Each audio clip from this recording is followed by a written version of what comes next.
Right, next I'd like to look at the first law of thermodynamics. And so this is a way of analyzing heat and its relationship to the internal energy of a system as well as to the amount of work that can be done by heat. And so this will lead us into things like the operation of heat engines, and also to the second law of thermodynamics, which relates to entropy. All right, and so let's just first of all state the first law of thermodynamics as a simple equation that obeys the principle of conservation of energy. And that equation is heat, Q, equals delta U, which is the change in the internal energy of the system. Now this system could be a solid, liquid, or a gas, although oftentimes we'll be dealing with an ideal gas in this equation. Not always, but more often than not, this equation will be related to the ideal gas law. And so this is the change in the internal energy.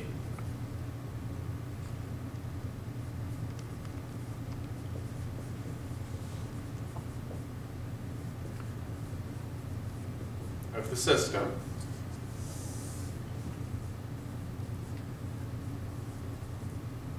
Okay, and so what kinds of changes could we have? Well, typically we can have a temperature change or a phase change if we're dealing with a system that is going, say, from liquid to gas, or it might be sublimating from solid to gas, or whatever. But if we're in a constant phase, then the change in the internal energy is often a change in temperature.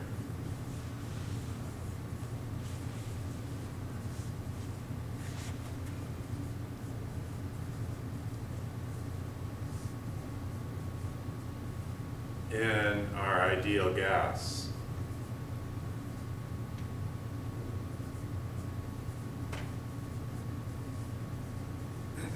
So this is very important then. If we have no change in temperature, we have no change in phase, then the change in the internal energy in an ideal gas can be considered to be zero. And so we'll be looking at some special cases of the first law of thermodynamics, but that will be one of them. And so the change in internal energy then is one place where the heat can go. Now here the heat is positive if it enters the system,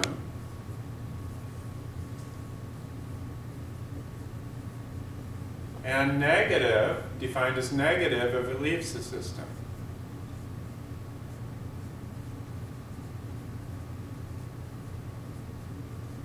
Okay, and so what can this heat do? Well, it can change the internal energy either by typically changing the phase or the temperature of the system. And then this term is a very important term in practical applications, for example, heat engines. This is the work that's done by the system on the environment.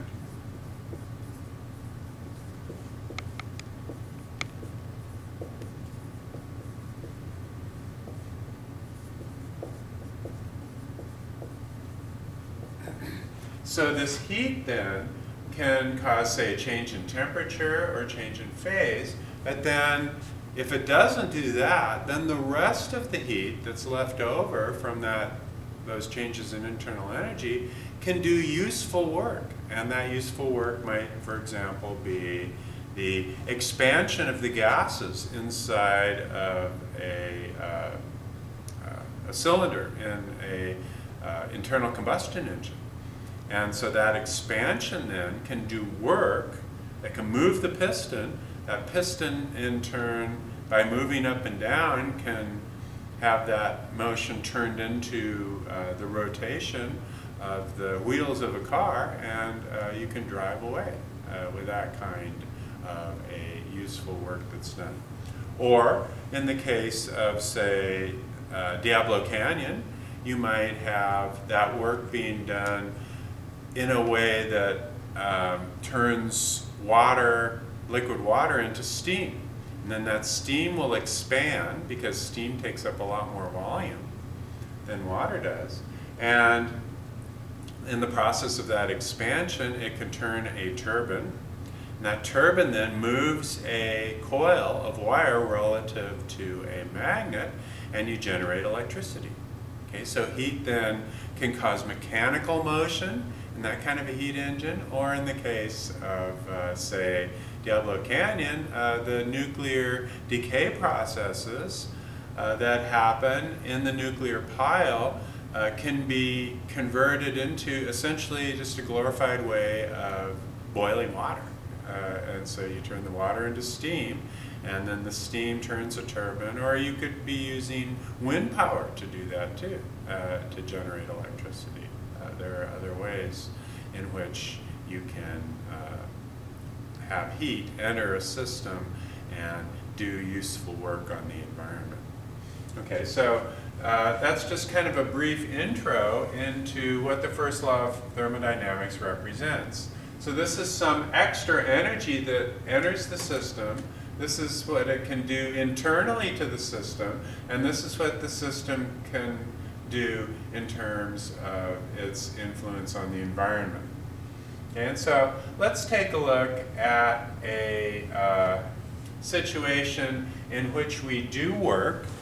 And in this example, we just flip up to the data projector. We can see here a piston which is being influenced by the gas pressure that is being exerted in the cylinder, and that causes the piston to be displaced by a certain amount.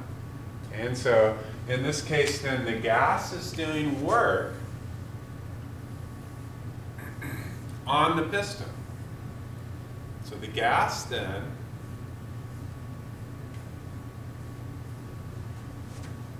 exerts a pressure force on an area. And then in the process of the gas expanding,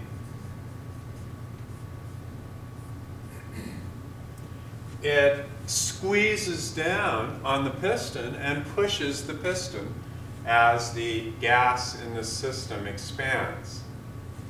Okay, so the expansion of the gas then is associated then with doing useful work on the piston.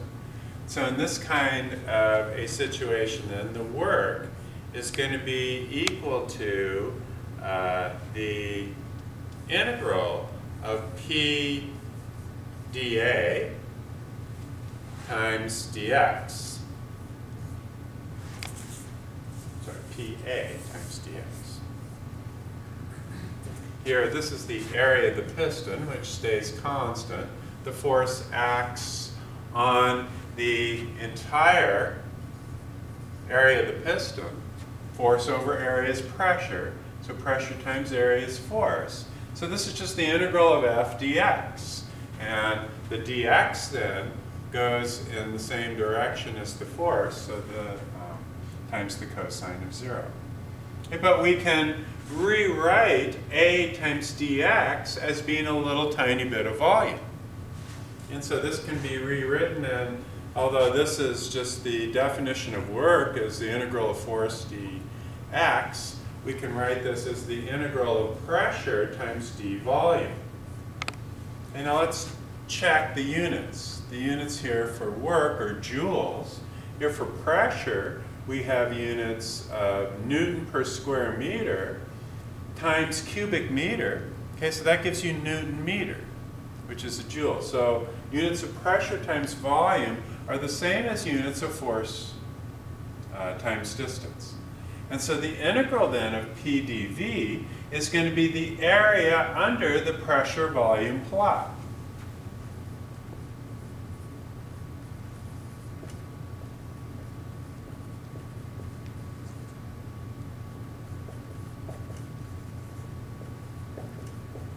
so what we're going to be doing a lot of then is plotting up pressure versus volume, because that's how you determine the work.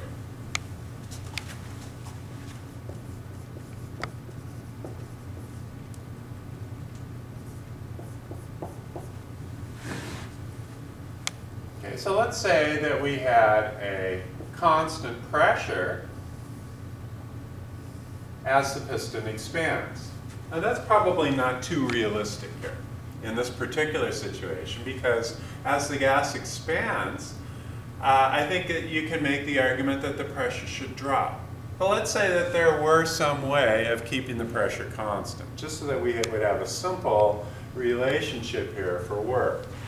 Then, with a constant pressure, as the volume expands, let's say that we go from 1 atmosphere, or sorry, here let's say we go, let's say this is 2 atmospheres, and then this is 1 cubic meter, and this is 2 cubic meters.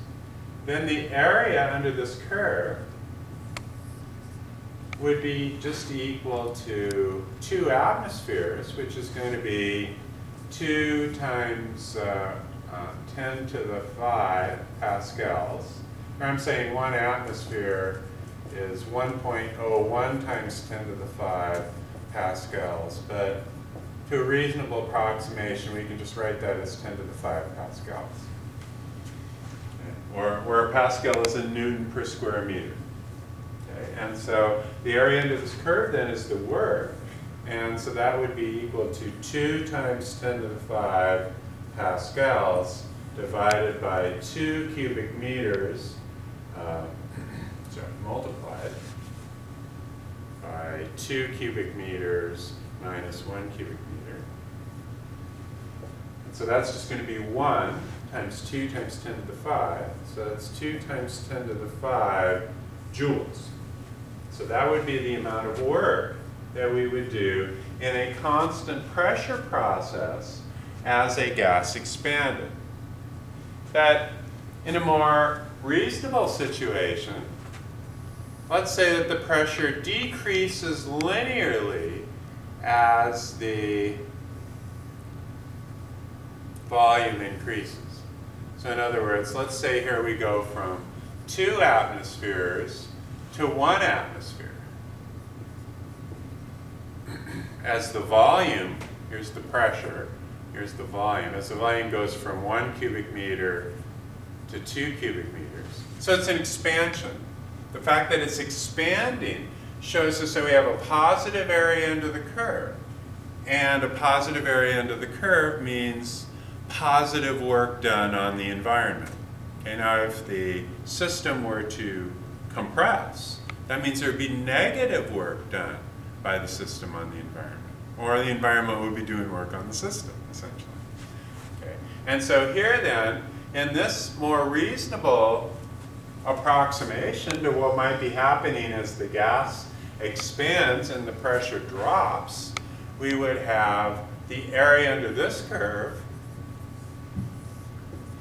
would be equal to the area of this rectangle, which should be 1 atmosphere times 1 cubic meter. This is 2 minus 1 meter cubed. And this is going to be 10 to the 5 pascals, plus the area of this triangle, which is 1/2 the base, which is 1 cubic meter, times the height, which is going to be 1 atmosphere, because we're going from 1 to 2, right? And so this is going to be 1/2 the base times the height, which is going to be 10 to the 5 pascals. So we have 1/2 times 10 to the 5 Pascal meter cubed. And this is 10 to the 5. So that's going to be 1.5 times 10 to the 5 joules. So we see that the work done here is a little less than the work that's done here. Because in this situation, we're dropping the pressure. The pressure is dropping. as the volume increases. And so you notice then that in these last two examples, we were looking at problems where we didn't actually set up the integral the way that you would normally do that, where you would write the pressure as a function of the volume and then integrate from some initial point to some final point. And it turns out that we don't really need to. As a matter of fact, this is much easier to do the problem this way than it is to try to set up an equation that's valid between these 2 points and then integrate that function from some initial volume to some final volume. But there are some situations that we'll look at where it will be more useful to set up the integral. For example, in an isothermal process, which I'll get to in a little while. But let's just take another look at the data projector here, and we can see that in that last example, this is the kind of thing that we were doing, is we were allowing for the gas to expand. But as the gas expanded, the pressure, in that case, dropped linearly. And then we just calculated the area of that triangle plus the area of that rectangle. As long as the base is in cubic meters and the height is in pascals, then you'll end up with joules for your final answer. So it's very important that you keep the units straight. And so here are some other examples of how you could do work under different conditions. In case A, we would do a pressure drop at constant volume. And then we would do an expansion of the gas at a lower pressure. That's going to be associated with a smaller area under the curve. The one that we did before was this one, where we had the pressure stay at this maximum value and stay constant, and then suddenly drop to our final situation. Now, in these places where the curve drops, there's no work done because there's no expansion. In order for work to be done, the volume must change. Just like with a normal kind of a work problem, we said the object must move. But in this case, the equivalent statement is that the volume must change for work to be done. Okay, so this gives us an idea then of how to do it for problems like this, but what about a situation like this? Well, in a situation like this, we're going to need to write an expression for the pressure as a function of the volume, and then find the area under that curve by actually doing the integral. And so we'll get to that. But let me just go through a few special cases of the first law. Now, although I call these special cases, they are all very important examples of the first law.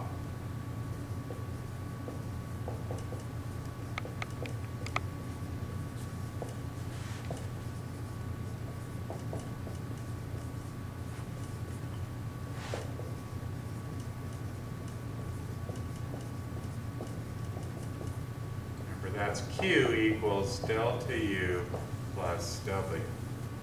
So here's case one. In case one, we have what we call a isobaric process.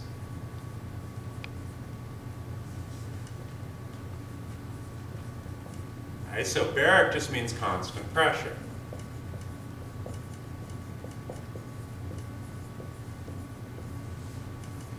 So what would be an example of a constant pressure process? Well, an example could be a phase change from liquid to gas.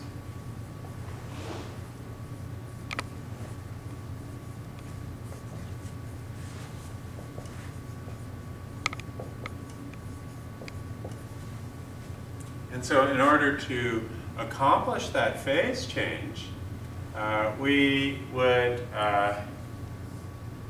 add energy to the system, and we would have something, say that, for example, is liquid water, and then once it all evaporates, it's expanded into a much larger volume now.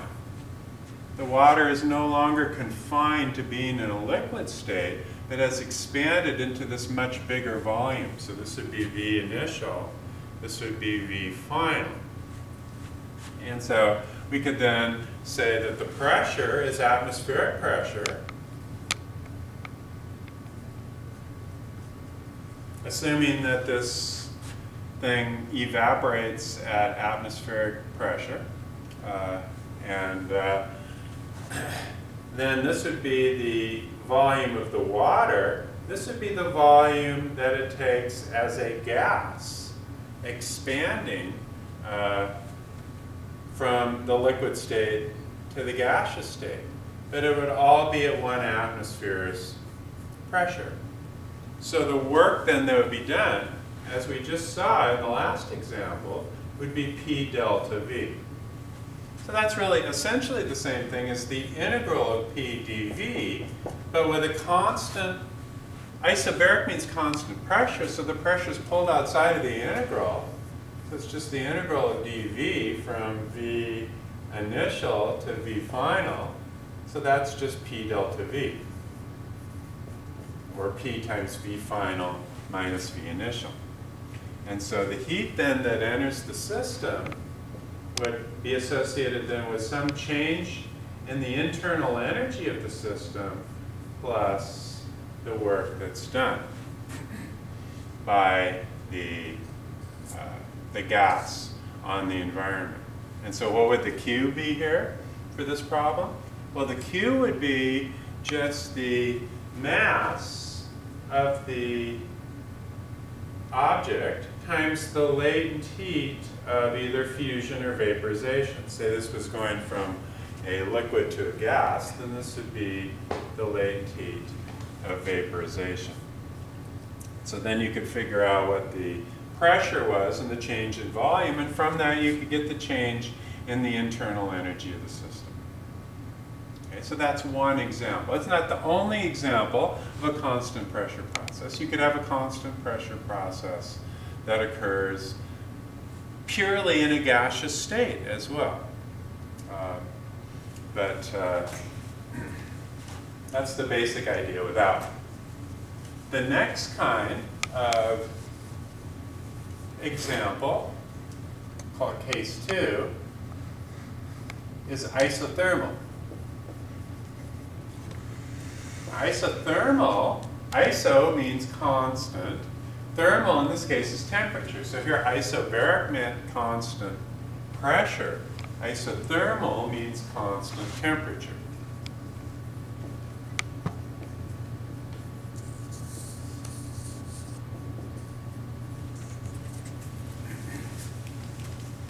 So let's assume that there's no phase change. So here we have isothermal expansion that is associated with an ideal gas.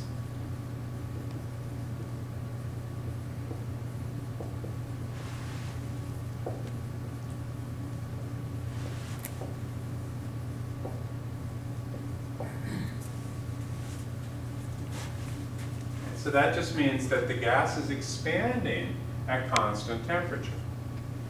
Okay, so in this kind of a process then, Q would have to just equal W. Because if there's no phase change,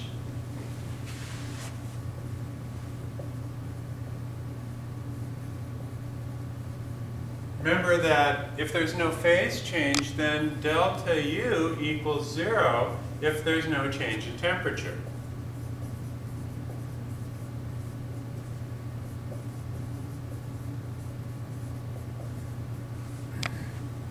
So that means that the heat that enters the system all goes into doing work as the gas expands at constant temperature into the environment.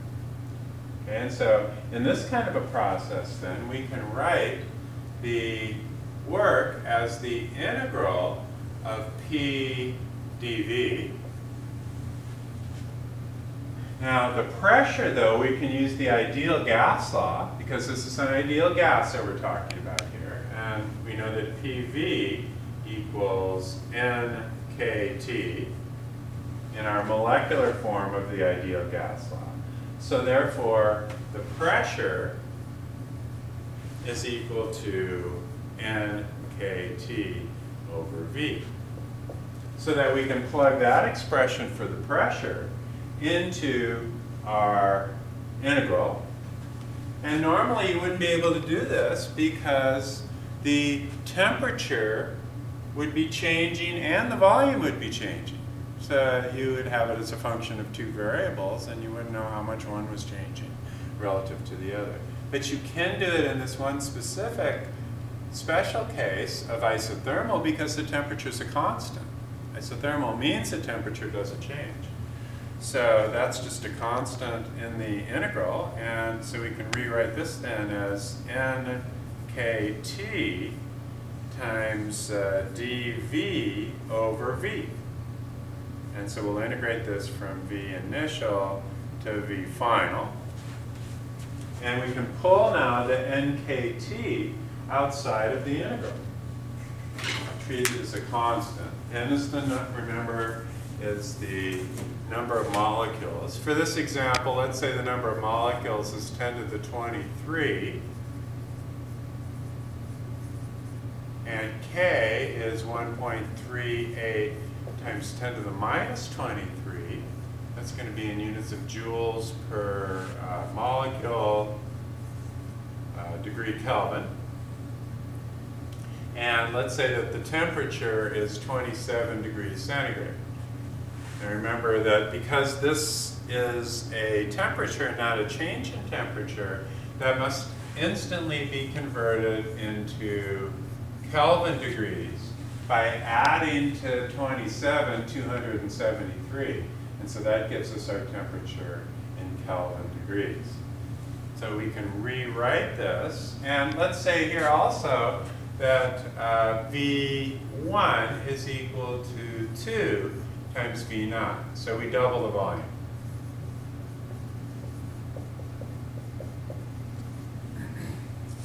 Now I could express the volume in cubic meters. That would be the right units for this. But the units are going to cancel because this is going to end up being a ratio of volumes. And I'll show that in a second. Okay, so this is going to be NKT times the integral of dV over V from V initial to V final. So that's going to be NKT times the natural log of V, evaluated from V initial to V final. Or the work is going to equal NKT times the natural log of V1 minus the natural log of V0. But then finally, using the property of logarithms, that the log of A minus the log of B is the natural log of A over B, we can rewrite the work then in its final, this final expression as NKT natural log of V1 over V0. So if we have an expansion, then V1 is greater than V0. We have a number here that's greater than 1, and so therefore a positive logarithm. If V0 is greater than V1, we'll have a negative logarithm, which would be indicative of a negative amount of work that's done. Okay, so in this case then, with V1 equaling 2 times V0, this ends up giving us N, which is 10 to the 23 molecules, times K, 1.38 times 10 to the minus 23 joules per molecule degree Kelvin, times T, which is 300 Kelvin, times the natural log of 2. Okay, so finally then, we can write, and this is also the heat which enters the system. The 10 to the 23 and minus 23 are going to cancel. So this is going to be 300 times 1.38 times the log of 2, which is 0.69.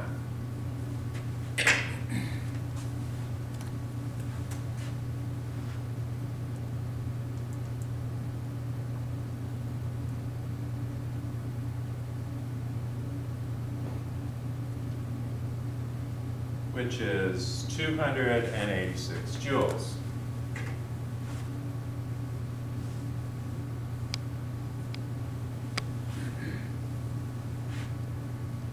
Okay, so by understanding this is an isothermal process, we don't need to worry about the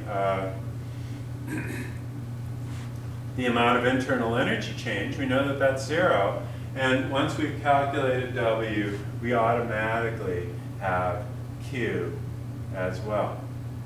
And so we might wonder then, if it's a constant temperature process, then why is it going to expand? And what's going to allow it to expand? And the answer is there are more states accessible to a system that's more confined if it is allowed to expand. And so it just, because there are more states available to the system will naturally want to try to occupy those states because it's more likely to be in a system that has a larger number of states available to it. And so that will relate to what we are going to call entropy in a little while. Okay, but for the moment, just think of this in terms an isothermal process that follows the first law of thermodynamics, but with no change in the internal energy of the system. Okay, and so this is with no phase change that this is happening.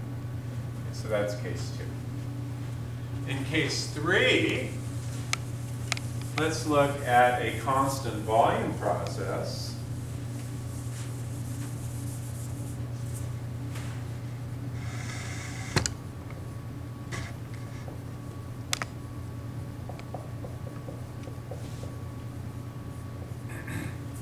So that's a process then in which the work done is equal to 0. Because remember that in order for an object to do work, the volume must change. Okay, and so if the volume doesn't change, there's no work done. And so if we're looking at a pressure volume curve, and we're going from here to there, from point A to point B, then we call this a constant volume process because we would be moving along a vertical line in pressure versus volume. And that means there's no area under the curve.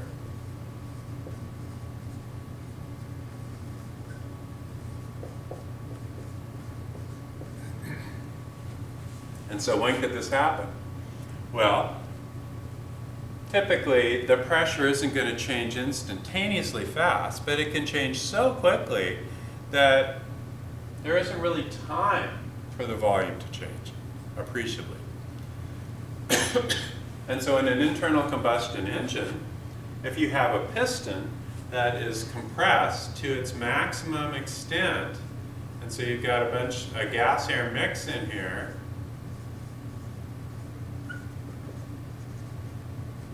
and the piston has been pushing up on that until it's reached its maximum point, then let's say you have a little spark plug in here that ignites the gas, then that's going to cause a sudden surge in the pressure, but the piston's not going to have time to move very much. It does move a little bit, but not enough for us to hardly even notice. And so it looks like a vertical line. So in that kind of a situation, then we could have heat entering the system as a result of the ignition of the gas-air mix. And so we could call that kind of a process then a constant volume process. And if the work done is 0, then the heat which enters the system all goes into changing the internal energy. And so if this is an ideal gas then that change in internal energy is going to be a change in the temperature. And so that means that the gas is going to get hotter after the explosion. And so if the gas is hotter, then it's ready to expand and do its power stroke. And so that's something that we'll look at later with an internal combustion engine, is that you can have a constant volume process like this, which all the heat then goes into changing the internal energy, and then subsequent to that, later on in the system, we can allow the system to do work on the environment as the system expands. That's not a part of our constant volume process that we're looking at here. And then finally, for case 4, our last special case situation that I wanted to look at is called adiabatic.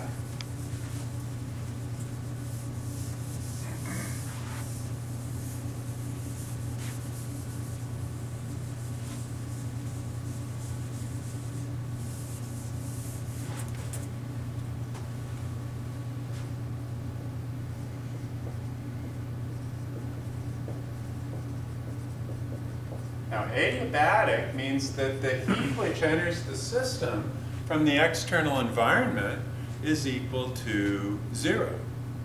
Okay? And so there are 2 ways this can happen, typically, in the examples that we look at.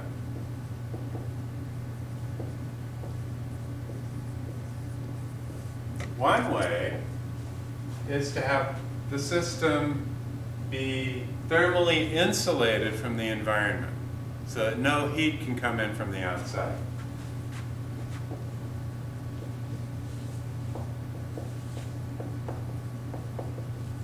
So this would be like in a calorimeter cup that is set up so that it minimizes the amount of heat that's absorbed or liberated by the environment. Or if you had like a perfect styrofoam cup that prevented heat from entering or leaving the system, then everything that was going to happen within the system would have to happen with heat that was already in the system, and it couldn't come from the outside. Okay, so then the heat that comes from the outside would be 0. But another way that we often call approximately adiabatic is when the system has changes that occur so quickly that there's no time for heat to be absorbed.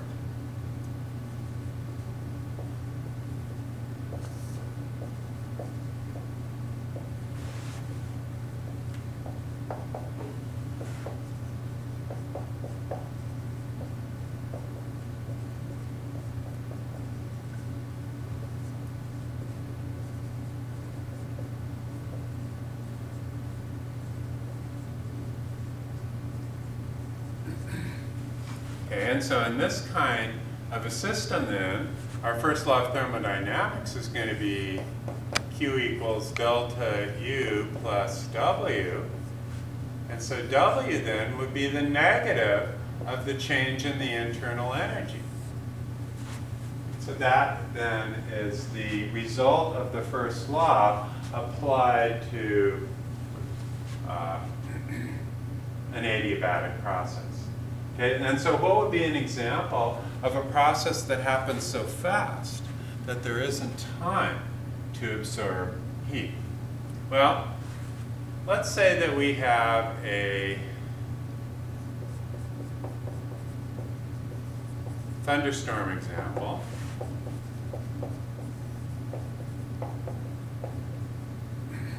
In which we have warm, moist air here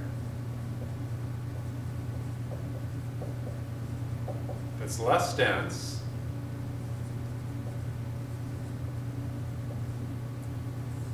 comes into contact with cooler air that's dry, that's more dense.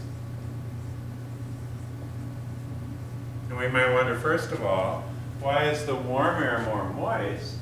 And the answer there is that with a gas in which the molecules are moving more rapidly, it can support more water vapor in the liquid in the gaseous state, I should say. And so there's more of a moisture content with water being in the gas if the gas is warmer. But if the gas is warmer, now this isn't always true, but it tends to be less dense too, because the molecules are moving faster, and so they are going to spend more time farther away from each other because of all of the interactions of this of these air molecules with each other. Whereas this cool, dry air is going to tend to sink. And so if you have one of these high pressure regions reaching and hitting one of these low pressure regions, the high pressure region is going to tend to float. And so that's going to tend to be pushed up by the cool air that's more dense. And so this warm air then, here, is going to start to rise. And so as it rises, it cools. Okay. Now why does it cool? Well, because it's happening fast. It cools not because it's radiating off heat into the environment, because there's no time to radiate heat to the environment. That's what's happening with a thunderstorm, is it happens so fast that although you could certainly say that there's some heat being exchanged with the environment, it's happening fast enough so that that's not a significant contribution to what's happening in the problem. And so as it rises and cools, we have an expansion, but that expansion is doing positive work. So we have work then that it goes, well, hey, can I borrow that energy to expand from the molecules that are outside in the open air? And it goes, I'm sorry, I don't have time right now. I'm in a hurry. I can't give you any energy. And so that means that you're going to have to borrow this energy from a family member. You're going to have to borrow it from part of this gas that is inside of the volume that's expanding. And so you go, okay, well, I'll pay you back, but I'll give you that energy, but that means I'm going to have to cool off. Okay? And so that's what happens then, is that the change in internal energy then is associated then with an expansion causing a drop in internal temperature.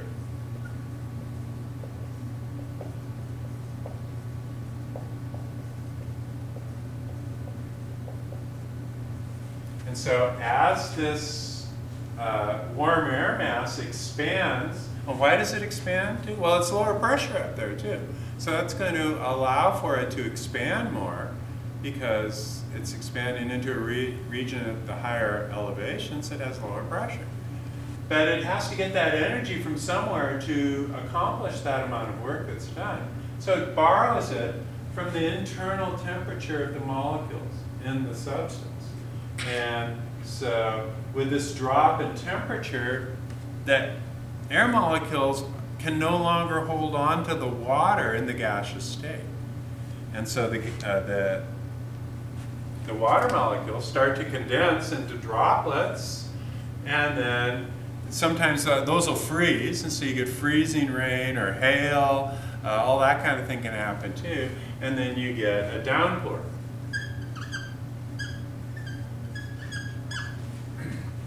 And basically it just wrings out all of this warm, moist air because of the fact that what we call the thunderhead here has expanded so rapidly that it's cooled very, very fast too. So you can try this then with just blowing some air onto your hand. Like try it up close like this. And I feel very warm air hitting my hand. But now I move it out, and suddenly I'm feeling the air is much cooler. Why? Because the air has expanded adiabatically, and it's cooled. And so I can feel that cooler air hitting my hand at this farther distance away. And so that's an example that you can try just to verify that this sort of thing actually does happen. And then we have the opposite of that can happen too. In microclimates, in our area, for example,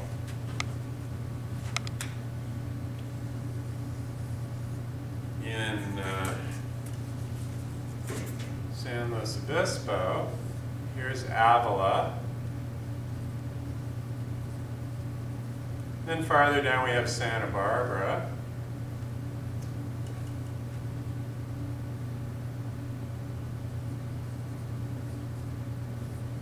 And so what you can get then are these winds that are coming from the northwest. And so these winds then tend to move along the land surface. And so that tends to warm them up during the summer. And then when you get to Avila Beach, you have a drop in elevation. So the warm air is moving along like this. It's already warm because it's moved over the land, which has a much lower heat capacity, and so therefore it can heat up much more from the hot summer temperatures. And so then that warm air drops, it compresses, and heats more. Why does it compress?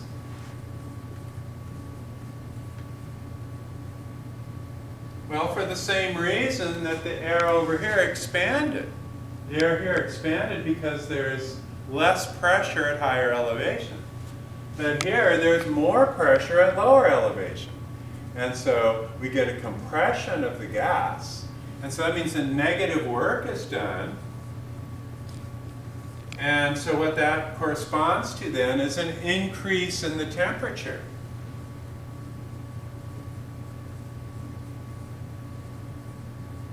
So what we can get then in the summertime is sometimes you'll get like 110 degrees in Avila Beach, and up here in Morro Bay it's 62, okay? And so these are called sundowner or downslope winds that happen because the air compresses, but it does so very rapidly. So that the first law of thermodynamics with an adiabatic process is such that in this case, there's negative work done because the gas is being compressed by the external environment. So it's not doing work on the environment is doing work on it. And so that has to come in the form of an increased internal energy, that since this stays a gas, that means that the temperature increases. And so you can do this then not only at Avila Beach, but also Santa Barbara. And it turns out back in the late 1800s, Santa Barbara broke the world temperature for the world record for high temperature at about 100, and I think it was 31 degrees back in 1878 or something like that. And then eventually it was broken. That record was broken by Death Valley in the 1920s. But this is an example of what can happen in these microclimate environments if you get just the right conditions that are associated with an adiabatic process. Now, mathematically, adiabatic process, instead of writing it as P1 V1 over T1 equals P2 V2 over T2. That's true in general, but for an adiabatic process, this can be rewritten P1 V1 to the gamma equals P2 V2 to the gamma, where gamma is a constant that's equal to 5/3. And this comes from some analysis of ideal gases that I'm not going to have time to get into. But the fact that the pressure and the volume relate like this allows us then to predict in an adiabatic process what the new pressure would be. So for example, let's say that we had a piston that went from some initial volume in the cylinder to some final volume in the cylinder. So we could call this V1. And then it moves up so quickly that there's no time to exchange heat with the environment. This is V2. Then we can talk about the ratio of these two as being called the compression ratio. Okay, and so V1 over V2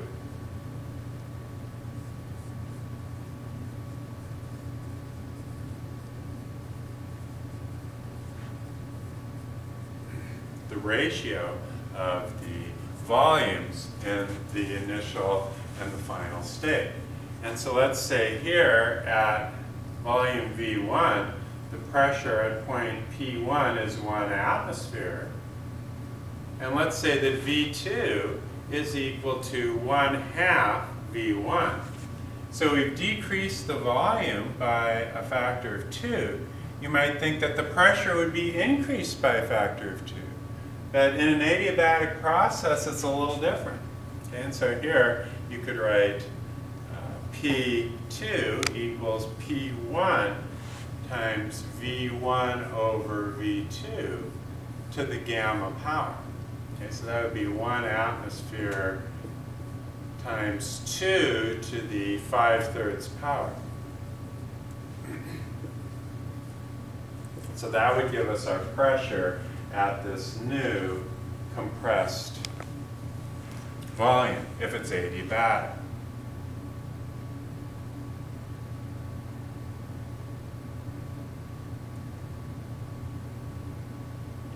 So that's 3.17. Instead of doubling the pressure, we're all the way up to 3.17 atmospheres. Because this was an adiabatic process, which the compression happened so quickly that there was no time to radiate heat to the environment.